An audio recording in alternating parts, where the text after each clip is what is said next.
Hi, I'm David Winters. I'm the soil scientist here at BlackWonder 5000, and I'm here to talk to you today about regenerative agriculture. This is something that's kind of new and starting to take off because people are realizing that we have abused our soils. The practices we've had in growing, they're not very productive. They're not creating a nutrient-rich food. We're creating more food with less nutrition. We're not growing properly and our soils are dying, and they're really, we have a carbon issue, as everybody will tell you, and the main source of this carbon issue is the fact that the carbon is in the air and not in the soil. Our soils have been robbed of it. We look at the organic matter. I can't tell you how many soil samples I've looked at, and they're 1%, organic matter, 0.5% organic matter, 2% organic matter. The minimum organic matter in your soil should be 3% and would be better at 6%. If we could take all the soil in the world that has been robbed of its carbon and put it back in through better farming practices, it's not impossible, we would not have a carbon dioxide issue right now. It would have nothing to do. We could still burn cars and plants and all that stuff, but if we could fix the farming issue, we could trap that carbon back in the soil. So regenerative agriculture is one way to do that. And there are 5 basic principles of regenerative farming. The first one is do not disturb the soil. You do not want to break that soil up. Do not till, no-till farming. You're going to leave that soil in the way it's supposed to be. And a lot of people are thinking, oh, it's so hard and compact. It's not hard and compact once it gets to be, back to being topsoil. And one way you can do that is by adding the BlackWonder 5000. So that actually helps create that topsoil layer faster. It's going to add, humic acid and fulvic acid and your gypsum. It's going to add polymers that are going to help break that soil up, just like a worm would or a small bugs. And it's going to add biologicals that are beneficial. It's going to add enzymes that are going to help your plants grow healthier and break down nutrients for your plants. So instead of having to wait for the process to take its natural way, which can take 3 to 5 years, you could lose a lot of crop production if you're not fertilizing and you're trying to get to that point. But you can actually cut your fertilizer down by 30% that first year using the BlackWonder 5000, and if you start doing these practices, you can eliminate your fertilizer completely. So do not disturb your soil. You're killing a lot of beneficials, and a lot of people don't know this.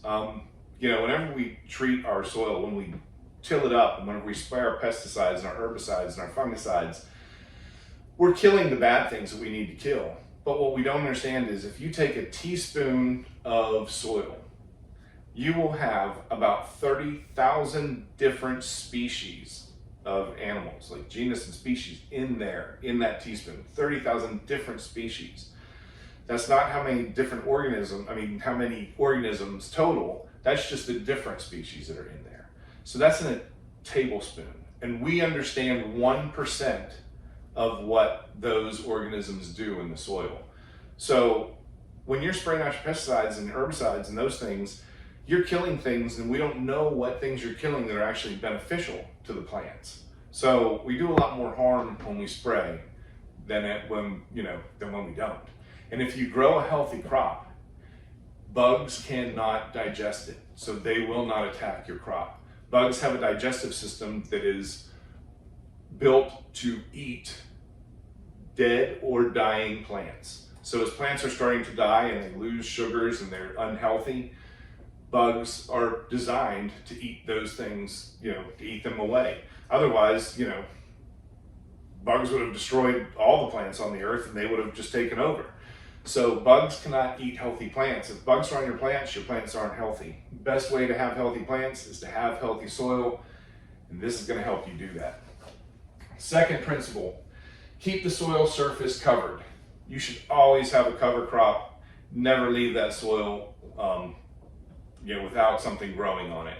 at least leave something there that's going to break, the raindrops. It's going to stop the sun from beating down on it, stop the frost from, hurting it. All those things can degrade your soil, break them apart, and allow them to be blown away or washed away. Excuse me. Keep living roots in the soil. So not only, you're always going to have a crop growing. Once you harvest another crop, come back in, put another crop down.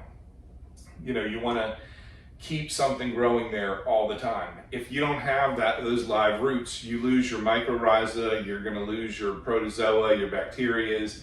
Those things can't live, all the good bugs that are in there can't live on dying and dead roots. They actually need a live root to live. So always have a live crop growing.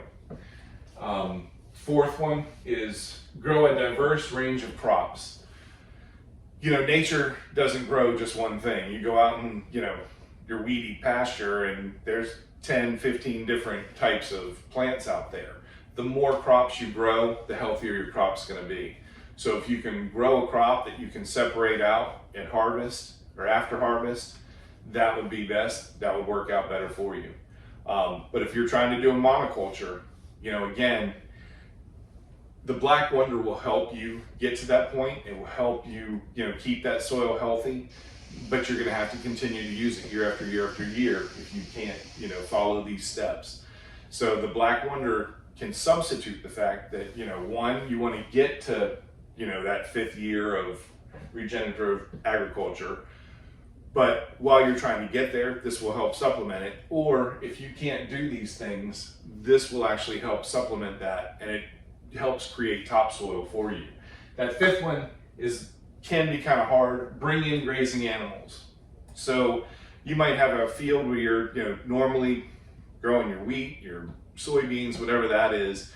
Take a year, take 2 years, raise cattle on it, let them manure it, let them go over it, spread their stuff, grow some cover crops on it for them to feed on. Grow that soil so you can grow the plants, and then the plants feed the soil, so they'll feed the plants, so the plants feed us. That's the whole premise of what we're doing here. But again, if you can't bring in the animals, if you can't afford to do that, then you can bring in a bucket of BlackWonder soil activator. That 5-gallon bucket will treat 10 acres. If you have really poor soil, probably do 5 acres. And then you just bring in some, either pine bark fines or some hardwood, composted hardwood, some sort of organic matter to mix in with that. Hopefully you could find some chicken farms that you could spread some chicken manure, things like that on your farm, and mix it with this, and that would definitely help. But regenerative farming is really the way of the future if we're going to actually sustain the food crops that we have, that we need for this country and for the world. And with all these people crying about carbon problems, it is a definite going to make a big dent in the carbon issue that we have in this world. But BlackWonder 5000, we're trying to be as organic as we possibly can. What's not organic is biodegradable. Everything breaks down into something that is beneficial for the environment and for the earth. So I'm David Winters. I'm the soil scientist here at BlackWonder 5000. Good growing. Take care.